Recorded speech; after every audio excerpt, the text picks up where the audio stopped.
Bonjour tout le monde. Alors aujourd'hui une vidéo plus sur la philosophie et sur la théorie et en fait le pourquoi du comment faire son jardin, pourquoi pas avec les principes permacoles, pourquoi pas viser à l'autonomie et pourquoi du coup j'ai choisi moi cette vie-là. Qu'est-ce qui m'a amené à ça? Alors premièrement, il y a le fait de bien manger, c'est-à-dire sortir de tout le système de culture chimique. Ce qu'on appelle l'agriculture moderne aujourd'hui, pour moi, c'est vraiment de la culture chimique dans le sens où on détruit les sols, on détruit la nature et on consomme, nous, du pesticide. Il faut savoir qu'aujourd'hui, tous les sols utilisés pour l'agriculture intensive sont stériles, hein. Les plantes, maintenant, ont forcément besoin d'engrais à gogo pour pouvoir pousser, sinon ça pousse pas. Les sols sont complètement lessivés parce que il y a plus de haies. Là, comme on voit ici, on a la chance d'avoir du bocage, c'est-à-dire des prés, euh, des prés qu'on voit derrière, avec du coup des vaches et des haies. Et ces haies qui sont là permettent justement au sol de ne pas se lessiver. Donc tout ce qui est culture intensive de légumes, de céréales ou autres, c'est une catastrophe pour l'environnement. Parce que du coup, premièrement, c'est de l'agriculture intensive, donc il y a plus de haies comme ça, donc plus de biodiversité. Ça veut dire plus de renards, plus d'oiseaux, avec les pesticides, plus d'insectes, avec les herbicides, plus de plantes, plus de vers de terre, etc. Donc on a des sols. Donc ça veut dire qu'aussi les plantes poussent beaucoup avec la mycorhize des champignons qui sont dans le sol et la vie du sol. Donc là, les sols ne sont plus fertiles, sauf quand on est dans un paysage comme ça, c'est-à-dire grâce à l'élevage, euh, notamment de vaches, de moutons, non intensifs, bien évidemment. Si après on repart sur de l'intensif, c'est foutu de la même manière. Mais on est sur quelque chose de relativement naturel. On a encore des paysages préservés comme ça en France. Merci du coup à ces ovins et cette culture-là plus traditionnelle, non intensive, dans le respect de l'animal, qui nous permettent d'avoir ce genre de paysage. Et donc, si on cultive, nous, ici, sur une terre qui est comme ça nous permet d'avoir des produits qui vont être de très bonne qualité, remplis de nutriments. Je vous rappelle que si aujourd'hui vous achetez une pomme du commerce cultivée de manière industrielle, elle aura 30 fois moins de nutriments, donc de matière nutritive, qu'une pomme que vous ferez pousser ici. Donc là, c'est pas un pommier, c'est un cerisier qui est devant, après c'est un prunier, mais il y a des pommiers aussi un peu plus bas.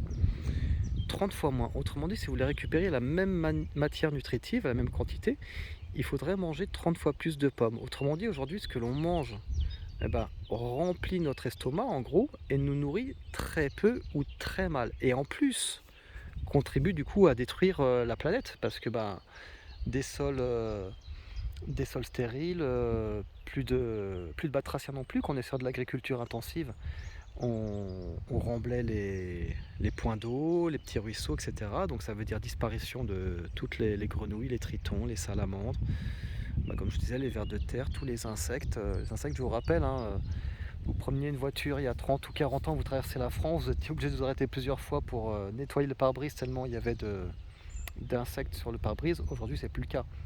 Alors évidemment, c'est un confort pour nous, c'est sympa, mais ça veut dire que derrière, il y a une disparition d'espèces gigantesque. Donc à méditer par rapport à ça. Donc c'est-à-dire aller vers son autonomie propre, faire son propre jardin, dans des principes, pourquoi pas, comme je le disais, permacole, moi c'est ce que je fais, c'est-à-dire dans le respect de la nature. Le premier avantage, premièrement, c'est de bien vous nourrir. Et la nourriture, c'est votre santé. Plus vous vous nourrissez avec des choses saines, plus vous êtes en bonne santé. Si vous mangez que de la nourriture transformée, avec à l'intérieur du coup des pesticides, des herbicides, des produits chimiques, des engrais, plus les conservateurs, etc. Il ne faut pas s'étonner qu'à l'heure actuelle, on a une baisse de l'espérance de vie, on a de plus en plus de maladies surtout, notamment des maladies auto-immunes, les cancers, etc. À un moment, il ne faut pas se poser de questions, hein, les choses paraissent relativement simples. Euh, Deuxièmement, si on fait soi-même son propre verger, potager, jardin, et cetera, on est dehors. Donc on a une activité, on profite du soleil, comme c'est le cas là.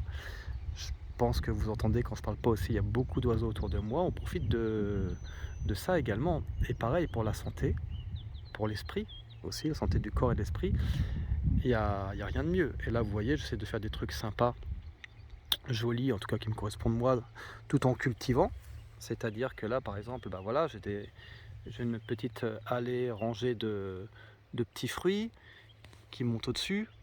Je m'éclate, j'ai des petits chemins à côté, les petits ponts, les petits bancs pour se poser, les points d'eau, etc. Donc, avec tout ça, je m'éclate premièrement, je prends plaisir à ce que je fais. Je mange des produits totalement sains. Et je contribue du coup à préserver la planète. C'est-à-dire je fais, comme disait Pierre Rabhi, j'apporte ma petite pierre à l'édifice, ma petite goutte d'eau pour éteindre l'incendie, avec le terrain qu'on a là. Moi j'ai un petit peu de terrain, mais même si vous avez 100, 200 mètres carrés, ou même 50 mètres carrés, c'est toujours ça. Vous participez à la biodiversité. Là ici, moi je veux vraiment justement développer la biodiversité et vraiment apporter quelque chose de très positif. Ici donc c'était une prairie, il n'y avait pas d'eau à l'origine.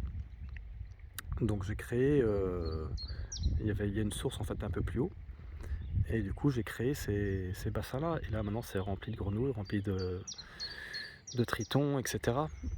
Ils sont venus plus ou moins tout seuls, sachant qu'il y en avait déjà dans le secteur évidemment. Et les salamandres aussi se reproduisent là-dedans, même si les salamandres se débrouillaient dans d'autres bassins. Donc voilà, on est sur une biodiversité gigantesque. C'est-à-dire que en allant sur une autoproduction, je peux prendre soin de moi, avoir une activité, profiter du soleil, la vitamine D, etc.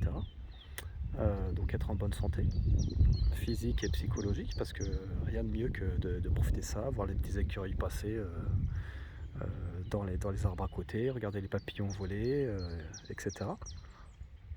Et en plus, j'apporte quelque chose de très positif à la planète. Là où, quand vous achetez un produit dans les grandes surfaces, il est rempli de plastique autour, transformation du pétrole.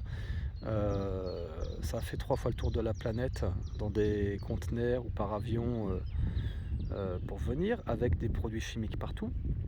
Là, c'est du direct. Et je cultive ce petit bout de terrain, c'est-à-dire je le fertilise au fur et à mesure, si je m'y prends bien. Je vous ferai ça peut-être dans une prochaine vidéo. Je permets à la biodiversité de s'épanouir, c'est-à-dire à la fois je me nourris, à la fois je cultive pour moi, et à la fois je favorise la biodiversité, et je détruis pas les sols, donc je participe au bien de cette planète. Sachant qu'en plus, on parle beaucoup du carbone, etc. Même si bon, j'ai un avis très pas particulier, mais je pense qu'on nous l'a fait à l'envers, concrètement sur le carbone. Mais en attendant, là du coup, il y a une captation du carbone aussi. Là où quand vous achetez un produit avec des emballages qui a utilisé l'avion, le bateau, etc., vous détruisez la planète aussi de par le pétrole que ça utilise et du coup les émissions de CO2. Là, tout le contraire, on capte le carbone. Donc dans tous les cas de figure, si vous voulez savoir pourquoi je me suis lancé et pourquoi vous devriez vous lancer, vous avez quelques points ici qui sont non négligeables. La santé, le bien-être de la planète, c'est déjà pas si mal que ça. Et comme je dis, chacun apporte sa petite pierre à l'édifice. Si vous pouvez, à votre niveau, faire ce que vous pouvez pour l'environnement, faites-le. Faites-le en sortant évidemment de tout ce qui est dicté par les bobos parisiens ou bobos bruxellois qui n'ont jamais vu un brin d'herbe de leur vie et qui pensent détenir la vérité sur l'environnement. Voilà un exemple concret de quelqu'un qui vit en harmonie avec la nature. Voilà ce que ça peut donner. Faites du beau, mettez des plantes, plantez, mangez ce que vous plantez. Avec attention, c'est pas tout beau, pas tout rose. Quand vous commencez, il va y avoir beaucoup d'échecs. Vous allez vous faire ravager sûrement beaucoup de plants par des limaces, par exemple. C'est le truc qui est fatal. Mais au moins, vous avez le contact avec la terre. Et puis là, dans mon cas de figure, ces petits bassins là et ces fleurs, etc. euh, font que j'ai une faune, une flore, mais gigantesque dans le terrain. Voilà, voilà, j'espère que ça vous donnera des bonnes idées et profitez de ça, apportez votre petite pierre à l'édifice, votre petite goutte d'eau pour éteindre l'incendie. À bientôt.